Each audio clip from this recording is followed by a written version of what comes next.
UP में crime और criminals को खत्म करने के लिए ऑपरेशन जारी है। जीरो टॉलरेंस को तेज कर दिया गया है। अपराधी छोटा हो या फिर बड़ा, यूपी पुलिस सबका इलाज कर रही है। यूपी में 6 जिलों में हाफ एनकाउंटर, गाजियाबाद, मुजफ्फरनगर, कासगंज, सहारनपुर में हाफ एनकाउंटर हुआ है।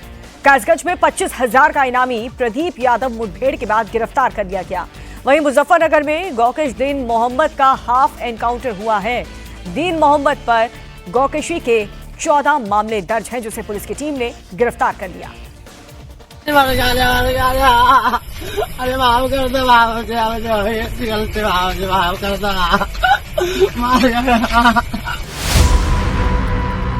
ये जो माफी मांग रहा है, ये जो लंगड़ा कर चल रहा है, ये जो पुलिस वालों के सहारे के बिना एक कदम भी नहीं चल पा रहा है, ये एक शातिर लुटेरा है। राहगीरों को लूटना इसका पेशा है, लेकिन अब ये चिल्ला चिल्ला कर माफी मांग रहा है। अब कभी भी लूट की वारदात को अंजाम नहीं देने की कसमें खा रहा है।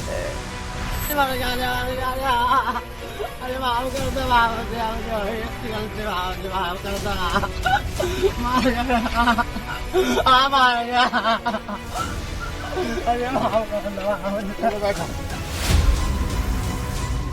पुलिस की गोली लगी तो लंगड़ा हो गया, माफी मांगने लगा। दूसरों को दर्द देने वाला लुटेरा दर्द से चिल्लाने लगा। पुलिस की गोली लगते ही मौत से डरने लगा। गाजियाबाद के विजयनगर थाना पुलिस रोजाना की तरह गाड़ियों की चेकिंग कर रही थी, तभी बदमाश अपने साथी के साथ बाइक से आते हुए दिखाई दिया। पुलिस को देखकर बदमाशों ने अपना रास्ता बदल लिया। पुलिस ने जब पीछा किया तो बदमाश फायरिंग करने लगे, लेकिन पुलिस की गोली से बच नहीं पाए। बदमाश नोएडा, गाजियाबाद, हापुड़, बागपत में महिलाओं से सोने की चेन, कुंडल लूटते और दिल्ली में बेचकर ऐश करते, लेकिन अब पुलिस ने इन्हें लंगड़ा कर दिया है। पकड़े गए शाकिब पर 4 और अंशु पर 2 केस पहले से ही दर्ज है। एक व्यक्ति शाबिद के पैर में यहाँ पर गोली लगी है और दूसरा व्यक्ति जो बाइक पर पीछे बैठा हुआ था अंशु, उसको मौके से हिरासत में ले लिया गया है। इनसे यहाँ पर एक पीली धातु की चेन 5500 रुपए, एक तमंचा, जिंदा कारतूस और खोखा कारतूस बरामद हुआ है। साथ में जो बाइक है इनकी, वह भी चोरी की है। हाथ में पिस्टल लिए रात के अंधेरे में पुलिस वाले एक शख्स को दबोचे हुए हैं। इसकी चेकिंग की जा रही है। यह 25,000 का इनामी बदमाश पंकज यादव है। बदमाश पंकज यादव अपने साथी के साथ रात में लूट की वारदात को अंजाम देने के लिए निकला था, लेकिन इससे पहले किसी को अपना शिकार बनाता या खुद पुलिस का शिकार हो गए। पटियाली कोतवाली क्षेत्र के मेहदी महादेव मंदिर के पास बदमाश पंकज यादव को जब पुलिस ने रुकने का इशारा किया तो इसने भी वही गलती कर दी जो गाजियाबाद के शाकिब ने की थी। पुलिस पर गोली चला दी, जिसके बाद पुलिस ने भी गोली का जवाब गोली से दिया और बदमाश सीधे बाइक से नीचे जमीन पर आ गए, जबकि इसका दूसरा साथी अंधेरे का फायदा उठाकर भागने में कामयाब हो गया। पकड़े गए बदमाश के पास से एक तमंचा, 2 जिंदा कारतूस, 2 खोखा कारतूस, एक चोरी की बाइक बरामद हुई है।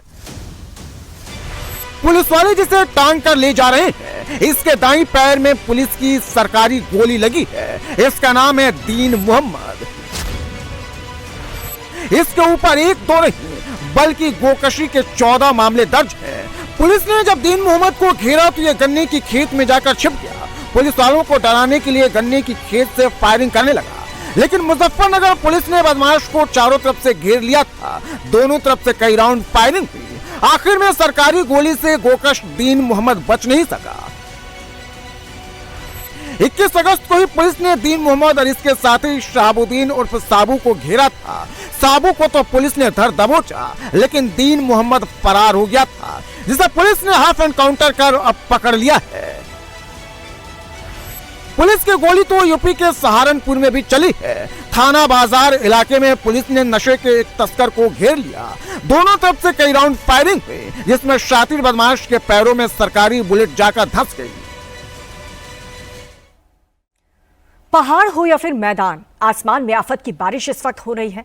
उत्तराखंड, पंजाब, हिमाचल, जम्मू कश्मीर और उत्तर प्रदेश में सैलाब का कहर बरपा रहा है। उत्तराखंड पर कुदरत ने अपनी नजरें टेढ़ी कर ली।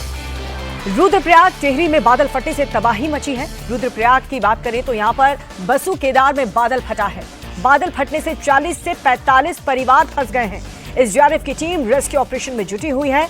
उफान पर गंगा, अलकनंदा और मंदाकिनी नदी। उत्तराखंड के रुद्रप्रयाग में बादल फटा। चलो चलो इनको करो।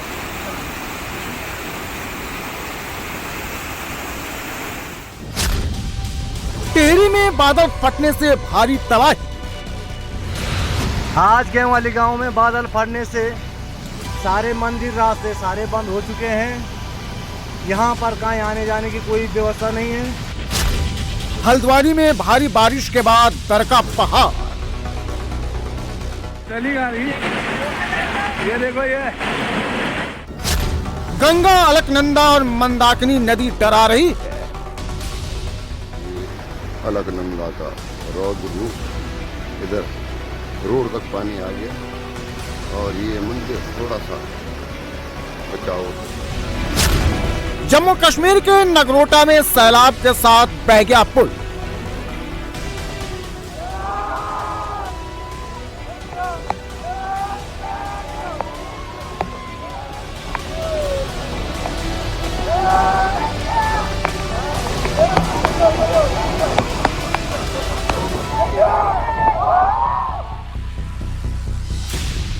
पहाड़ों या फिर मैदान, आसमान से आफत बरस रही है। कहीं बादल फट रहे हैं तो कहीं सैलाब तबाही मचा रहा है। उत्तराखंड में एक बार फिर से बादल फटा है। इस बार बादल रुद्रप्रयाग में फटा है। पहाड़ों पर जब बादल फटा तो पानी सैलाब बनकर तबाही मचाते हुए नीचे आ गया। देखिए पानी कितनी तेज रफ्तार से नीचे उतर रहा है। सैलाब के रास्ते में जो कुछ भी आया, घर, मंदिर, दुकानें, सैलाब सब कुछ अपने साथ बहाकर लेकर चला गया। बादल फटने के बाद पानी जब नीचे पहुंचा तो नदी का जलस्तर बढ़ गया। सैलाब ने एक साथ कई रास्तों से अटैक किया। देखिए कार क्षतिग्रस्त हो गई है, बस नदी किनारे लटक रही है। नदी के कटाव में मिट्टी के धंसते ही ये बस नदी में समा जाएगी। पानी की शोर और तेज रफ्तार डरा रही है।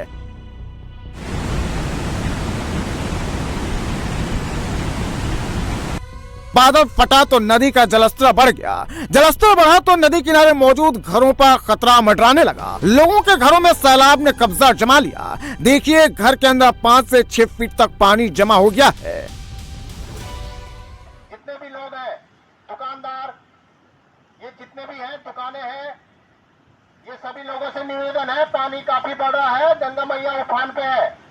आप लोग सावधानी पूर्वक रहें और दुकान न खोलें। रुद्रप्रयाग में बादल फटने से बासु केदार में सबसे ज्यादा नुकसान हुआ है। बादल फटने के बाद नदी नाले उफान पर आ गए, जिसके बाद फंसे हुए लोगों को बचाने के लिए एसडीआरएफ की टीमें मोर्चा संभाली।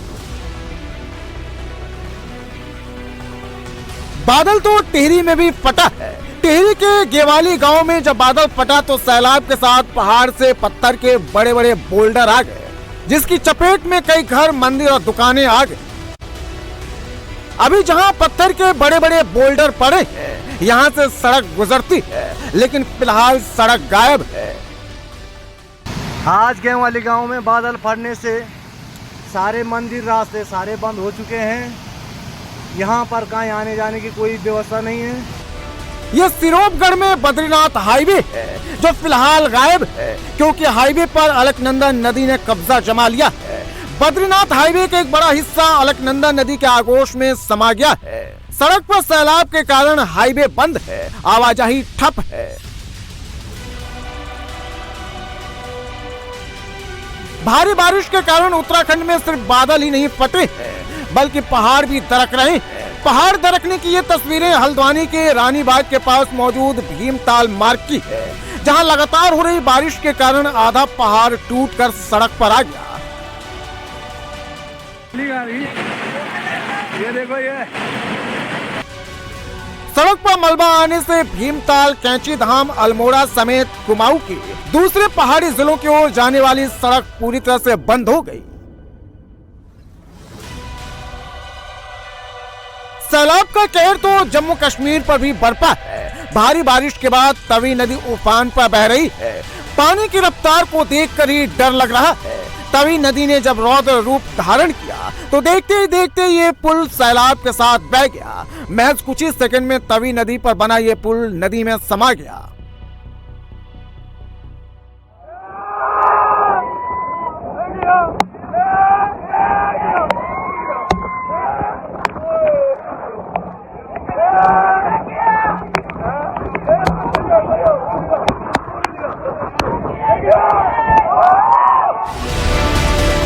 सैलाब की मार तो पंजाब पर भी पड़ी है। गुरदासपुर हो या फिर डेरा बस्ती, एक बड़ा इलाका पानी में डूब गया है। खेत खलिहानों में तो सैलाब का कब्जा है ही, लोगों के घरों में भी पानी घुस गया है। गुरदासपुर में रावी नदी पर बने बांध के टूटने के बाद कई इलाके डूब गए। पंजाब में बाढ़ का असर बदस्तूर जारी है और यहाँ पर इस वक्त मैं हूँ गुरदासपुर के कलानौर में, जहाँ पर रावी नदी के बांध के टूटने के बाद जो पानी गांवों के अंदर घुसा उसकी तस्वीर ये आप देख सकते हैं कि अभी भी चारों तरफ पानी ही पानी नजर आ रहा है। लोग ट्रैक्टर और के ऊपर बैठकर अपना सफर जो है वो पूरा कर रहे हैं। हालांकि अब कल की अपेक्षा इस जगह पर पानी जरूर कम हुआ है। कल यहाँ पे 4 से 5 फीट पानी था, लेकिन आज जो है ये तस्वीरें देख रहे हैं कि ट्रैक्टर जो है वो यहाँ पर आ रहे हैं, क्योंकि ट्रैक्टर एकमात्र जरिया है जो कि पानी से जो जरूरतमंदों की सहायता के लिए कल से ही इस्तेमाल जो है वो किया जा रहा है। और अब जो कि जैसे कि मैं कह रहा था कि कल की अपेक्षा आज थोड़ा पानी जरूर यहाँ पर कम हुआ। कल यहाँ पे 4 से 5 फुट पानी था, लेकिन आज जो पानी है वो काफी नीचे आ गया है। बिहार के चुनाव में भले ही अभी वक्त है, लेकिन अभी से ही बिहार में सियासी जंग शुरू हो चुकी है। लड़ाई अब वाक युद्ध से बढ़ करके गाली गलौच और लाठीबाजी तक पहुंच गई है। आज पटना में वो हुआ जो अब से पहले कभी भी नहीं हुआ था। पटना में बीजेपी कांग्रेस वर्कर के बीच लाठीबाजी हुई। कांग्रेस ऑफिस के बाहर दोनों ही पार्टियों के वर्कर्स आपस में भिड़ गए।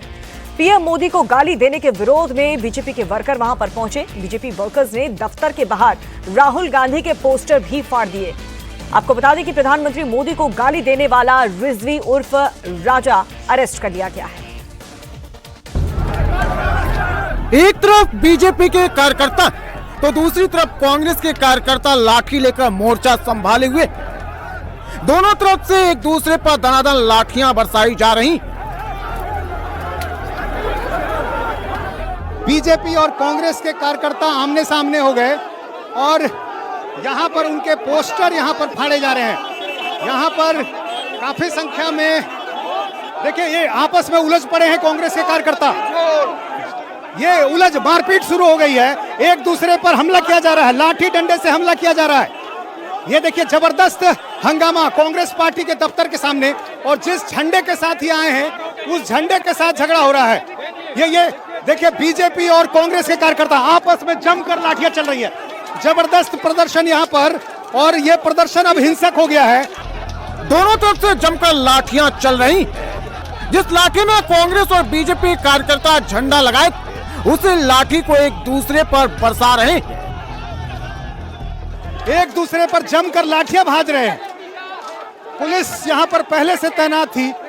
जिस लाठी के साथ, जिस बैनर के साथ ये आए थे, उसी बैनर के डंडे का इस्तेमाल मारपीट में किया जा रहा है। और ये सब कुछ हो रहा है कांग्रेस पार्टी के दफ्तर के ठीक सामने। और ये लाठियां कहीं और नहीं बरस रही, बल्कि पटना के कांग्रेस दफ्तर के सामने लठमार युद्ध चल रहा है। गुस्साए बीजेपी के कार्यकर्ताओं ने न सिर्फ कांग्रेस कार्यकर्ताओं को पीटा, बल्कि दफ्तर के बाहर लगे राहुल गांधी के पोस्टर को भी फाड़ दिया। पहले से इस बात का ऐलान किया गया था कि जिस तरह से प्रधानमंत्री को गाली दी गई है उसको लेकर प्रदर्शन किया जाएगा। और ऐसी तस्वीर शायद ही कभी होती है जब बिल्कुल दफ्तर के सामने आमने सामने कार्यकर्ता आ जाते हैं। आमने सामने की स्थिति बिल्कुल, और दोनों तरफ से लाठियां चल रही हैं, डंडे चल रहे हैं। यहाँ देखिए राहुल गांधी के पोस्टर को फाड़ा जा रहा है। मां का अपमान नहीं सहेगा हिंदुस्तान, राहुल गांधी को जेल जाना होगा। कांग्रेस दफ्तर के बाहर मौजूद कांग्रेसियों पर बीजेपी वाले भारी पड़े, तो फिर कांग्रेस दफ्तर के अंदर मौजूद कार्यकर्ताओं ने मोर्चा संभाल लिया। कांग्रेस दफ्तर के अंदर से ही बीजेपी कार्यकर्ताओं पर पत्थरबाजी होने लगी। कांग्रेस दफ्तर के अंदर से पथराव हो रहा है। के दफ्तर से वहां पर पथराव किया जा रहा है और इधर से भी जवाब दिया जा रहा है। फिर एक बार सामने आ गए हैं बीजेपी के कार्यकर्ता दफ्तर की तरफ। यहाँ पुलिस पहले से तैनात थी, बावजूद कुछ भी यहाँ पर रोका नहीं जा सका। कांग्रेस दफ्तर के अंदर से पथराव हुआ तो बीजेपी कार्यकर्ता और भड़क गए। कांग्रेस दफ्तर के मेन गेट को बीजेपी कार्यकर्ताओं ने तोड़ दिया और कांग्रेस दफ्तर के अंदर घुस गए। इसके बाद बीजेपी कार्यकर्ताओं ने कांग्रेस दफ्तर में जमकर तोड़फोड़ की। बीजेपी कार्यकर्ताओं के सामने जो भी दिखा वो उस पर टूट पड़े। कांग्रेस दफ्तर में खड़े ट्रक का शीशा लाठी डंडे से अटैक कर तोड़ दिया गया। ग्राउंड में खड़ी गाड़ियों के शीशे भी तोड़ दिए गए। शायद ही कभी ऐसी तस्वीर देखने को मिली है पटना में कांग्रेस दफ्तर में। और ये देखिए पुलिस वाले हथियार लेकर बाहर आ गए हैं। ये कैमरामैन ये दिखाए, ये गाड़ी के शीशे तोड़ दिए गए। ये दफ्तर के अंदर जो गाड़ियां लगी हुई थी उसके शीशे तोड़ दिए गए हैं। और यहाँ पर पुलिस जो है अब इनको नियंत्रित करने की कोशिश कर रही है। लेकिन आप देखिए दूसरी तरफ बीजेपी के कार्यकर्ता जो हैं बिल्कुल अंदर जा रहे हैं, पार्टी दफ्तर के अंदर। इससे पहले दफ्तर के सामने जरूर मुठभेड़ होती थी, लेकिन आप देखिए कि अभी दफ्तर के अंदर काफी संख्या में पार्टी के कार्यकर्ता पहुंच गए हैं। दरअसल बीजेपी कार्यकर्ताओं का यह गुस्सा प्रधानमंत्री मोदी की मां को अपशब्द कहे जाने पर फूटा है। राहुल गांधी के वोट अधिकार यात्रा में पीएम मोदी को गाली देने के खिलाफ बीजेपी ने कांग्रेस दफ्तर तक मार्च का ऐलान किया था, तो कांग्रेस भी अपने कार्यकर्ताओं को बुला ली थी। फिर क्या था, जैसे ही बीजेपी का मार्च कांग्रेस दफ्तर के पास पहुंचा, लठमार युद्ध छिड़ गया। कांग्रेस को शर्म आना चाहिए, राजद के लोगों को। कांग्रेस के लोगों ने इस देश की मां का अपमान किया है, इस देश के प्रधानमंत्री का अपमान किया है। उनको मिट्टी में मिला देगा एक बिहारी। लगातार ये कांग्रेस की संस्कृति बन चुकी है